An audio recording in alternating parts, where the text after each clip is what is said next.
मानव जायसवाल, आपके साथ शुरुआत करते हुए, क्योंकि विरोध का जो सुर सिर्फ दिल्ली में उठ रहा है, वैसा ही कुछ आपके बंगाल में भी, और ममता दीदी कह देती हैं कि मैं किसी भी सूरत हाल में सीएए को लागू नहीं होने दूंगी। मेरा बहुत सीधा और स्पष्ट सवाल है सर आपसे, और अभी तक तो यह आपको संविधान के लिहाज से समझ में आ चुका होगा, क्या कोई भी राज्य सरकार केंद्र के कानून को लागू करने से इनकार कर सकती है, जिसमें मैं बात सीएए की कर रही हूं? क्या आप इस स्थिति में हैं कि इसे अपनाने से इनकार कर सके?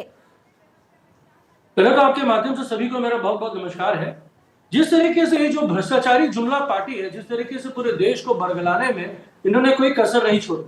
आज आपको पता है, जब हम इलेक्शन के कगार पे खड़े हैं तो ये सीए ला के बात करते हैं, जबकि 4.5 साल से अमित शाह जी जो 24 घंटे काम करते हैं, इतना मेहनत करते हैं, लेकिन इनकी पूरी टीम फेल हो गई, इनको 9 बार एक्सटेंशन लेने पड़े, तब जाके इन्होंने आज लागू कर दिया।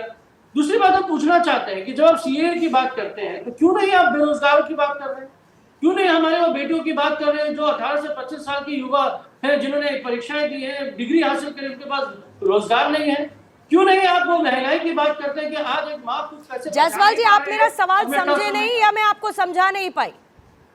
नहीं, मैं आपकी सीधा स्पष्ट सवाल मानव जायसवाल, सीधा और स्पष्ट सवाल मेरा आपसे ये है, क्या आप इस स्थिति में हैं कि इस कानून को राज्य में अपनाने से रोक सके खुद को? आप ये कह रहे हैं कि हम इसको लागू नहीं होने देंगे। Are you in a situation? देखिए, जो 2024 बहुत निकट है, 2024 में देश ने अपनी आवाज उठा ली, अब देश चुनने वाला है और अच्छे दिन आने वाले हैं, क्योंकि मोदी जी जाने वाले हैं। और जिस तरीके से इन्होंने अनर्गल तरीके से जब मन चाहा, जब फरमान चाहा, जैसे एक जमींदार हो, जैसे एक राजवाड़ा हो, ये चलाना चाहते हैं, तुगलकी फरमान देश में चलाना चाहते हैं, अब वो देश नहीं सुनेगा।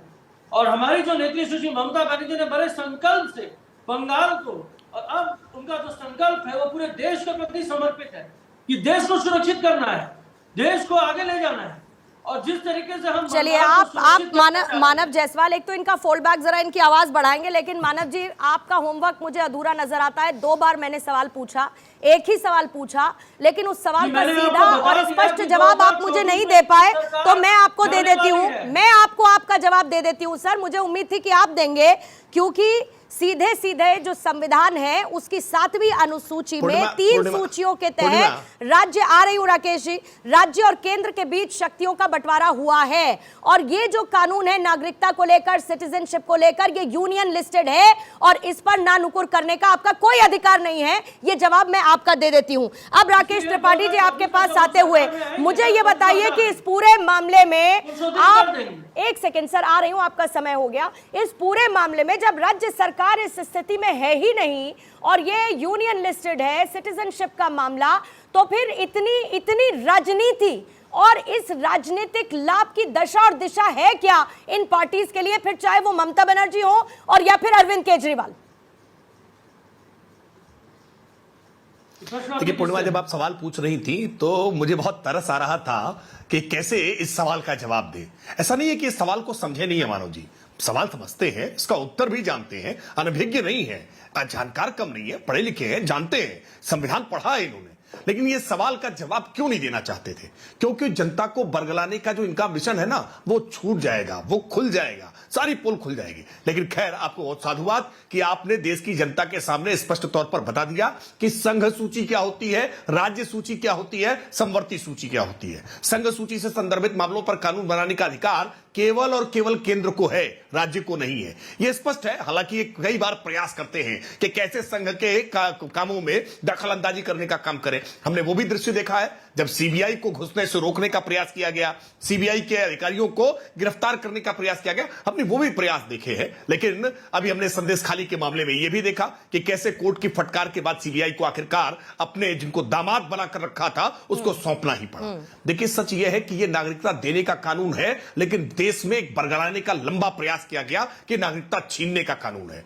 अच्छी बात यह है कि लगातार मीडिया ने भी इस विषय को लेकर के लगातार डिबेट चलाई, सारे पक्ष जनता के सामने आए और आज देश की जनता में इस बात को लेकर के कहीं किसी भी स्तर पर, किसी समाज में, किसी समुदाय में आज कोई भ्रम की अवस्था नहीं है। देश इस बात को समझ रहा है कि सीए क्यों आवश्यक है, और देश की ऐतिहासिक परिस्थितियों में लियाकत समझौते के साथ में देश इस बात को जानता है कि जब पाकिस्तान का विभाजन भारत के साथ हुआ है तो मजहब के आधार पर हुआ है, और मजहबी आधार पर जो प्रताड़ित किए गए लोग हैं उनको शरण देना भारत का नैतिक दायित्व है, और भारत के इस नैतिक दायित्व का निर्वहन करने का काम भारतीय जनता पार्टी ने किया है। अभी मानव जी सवाल पूछ रहे थे कि ये अभी क्यों किया, चुनाव की वेला में क्यों किया।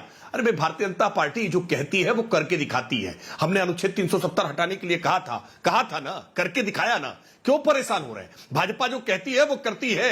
ये मोदी की गारंटी है, और इस मोदी की गारंटी पर देश का भरोसा है, और बरगलाने का प्रयास मत करिए। चाहे वो कांग्रेस पार्टी बरगलाने का प्रयास कर रही हो, चाहे वो अरविंद केजरीवाल बरगलाने का प्रयास कर रहे हो। अब अरविंद केजरीवाल तो कैसा भ्रम फैलाने का प्रयास कर रहे हैं, वो कह रहे हैं कि इससे नौकरियां छिन जाएंगी। अरे ऑलरेडी 31 दिसंबर 2014 से पहले जिन्होंने भारत में नागरिकता मांगी है, ये जो आकर के रह रहे हैं उनको भैया नागरिकता देने वाला कानून है। लेकिन ये पीड़ा बहुत होती है रोहिंग्यास के संदर्भ में, आज बांग्लादेशी घुसपैठियों के संदर्भ में। देखिए कैसा इनका कलेजा फट पड़ता है। कोई भी कहवर दे इतना कि रोहिंग्यास को चिन्हित करना चाहिए, उनको यहां से डिपोर्ट करना चाहिए, उनका बांग्लादेशी घुसपैठियों को चिन्हित करना चाहिए, उनको डिपोर्ट करना चाहिए। अब देखिएगा ना कैसे कलेजे पर छुरियां चलने लगती लेकिन है। इनका सारा का सारा दर्द जो है, इनका सारा का सारा दर्द तो घुसपैठियों के लिए है राकेश जी।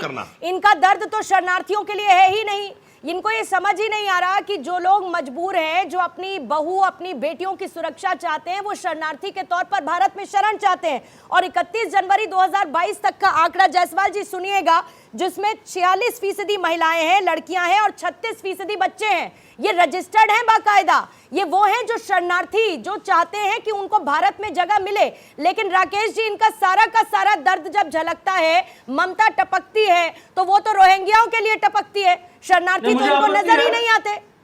नहीं, मुझे आपत्ति है। ये कहां से आपको मिल गया ये डेटा? नहीं, मुझे लगता है देखिए, आप चले जाइए सर, जो शरणार्थी, आप चले जाइए। इन शब्दों के भीतर मुझे लगती है। नहीं, मैंने शरणार्थियों की बात की, मैंने शरणार्थियों की बात की। और रोहिंग्या के बंगाल में नहीं है सर, ये बताइए जरा। घुसपैठिया बंगाल में नहीं है क्या, जरा बताइए मुझे। तो आप बोलना चाहते हैं कि 2014 से आप बताइए ना सर, घुसपैठिए है कि नहीं बंगाल में? सुनिए, समस्या का समाधान होना चाहिए। आप बताना चाहते कि केंद्र सरकार ने कोई कार्य का निर्वाह किया ही नहीं, सारे घुसपैठिए आ गए। 10 साल से इनकी सरकार चल रही है, ये कुछ काम ही नहीं कर रहे हैं। केंद्र का दायित्व तो नहीं है क्या?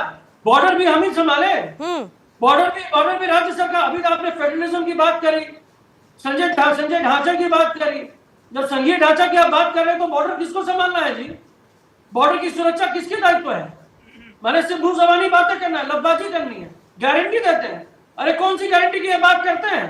2 करोड़ का रोजगार था, हवा हो गया। 100 स्मार्ट सिटीज था, हवा हो गया। डॉलर का काम कम होगा, हवा हो गया।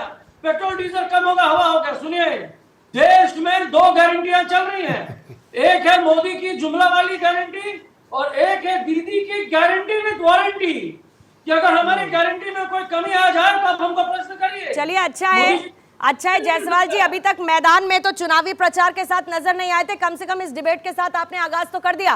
त्रिपाठी जी, जल्दी से 30 सेकंड आपका जवाब लूंगी, और उसके बाद बाकी मेहमानों के पास जाऊंगी। कौन सा व्यंग था आपका? 30 सेकंड आपको देती हूँ त्रिपाठी जी, फिर उसके बाद बाकी मेहमानों के पास जाऊंगी। आज के डिबेट का मुद्दा आपके गेस्ट कोऑर्डिनेटर ने नहीं, आज के डिबेट का मुद्दा आपके गेस्ट कोऑर्डिनेटर ने आपने गारंटी दे दिया ना राकेश भाई, वो कि आज की चर्चा सीए पर, ये महंगाई पर चाहे पूरे देश को भ्रष्टाचारी जुमला पार्टी के बारे में भरोसा हो गया। मानव जायसवाल, ये तरीका, एक तो तरीका ही ठीक नहीं होता भाई। आपके सवाल में सुन रहा था ना, आप जवाब सुना करिए। आपके सवाल सुन रहा था, बीच में इंटरप्ट करते हैं। दर्शकों को समस्या होती है ना, जब सवाल पूछ रहे थे मैंने सुना आपके सवाल, जबकि मैं स्पष्ट तौर पर कह रहा हूं कि आज बात सीए पर करनी थी, लेकिन सीए पर जवाब नहीं देंगे, जाकर के भ्रम फैलाएंगे। हम तो चुनौती देकर के कह रहे हैं, हिम्मत हो तो सवाल उठाइए सीए पर। जितने सवाल उठाएंगे, एक एक सवाल का जवाब इसी डिबेट में यही दे देंगे। लेकिन आज डिबेट में सवाल नहीं उठाएंगे, फिर पार्टी के मंचों पर जाकर के फिर जनता के बीच में बरगलाने का प्रयास करेंगे। पोल खुलने का डर है ना आपको। आप जानते हैं कि अभी जनता के बीच में इस डिबेट में अगर सीए पर सवाल उठाया तो पोल खुल जाएगी। एक एक सवाल पूछिए, मैं चुनौती देकर कह रहा हूं, एक एक सवाल का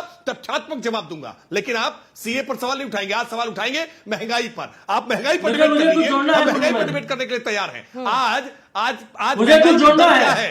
आ रही आज हूं, सर। खुदरा महंगाई दर क्या है, आज पढ़कर के आप आए होंगे तो महंगाई पर बात कर लीजिए। 5% आज खुदरा महंगाई दर है। याद करिए डॉक्टर मनमोहन सिंह की सरकार, इंडिया अलायंस नहीं, मैं बता देना आपने तोड़ चाहता दिया है। आजकल आप तो इंडिया अलायंस में है नहीं, लेकिन इस इंडिया अलायंस की सरकार जब थी ना तो डबल डिजिट में महंगाई दर थी।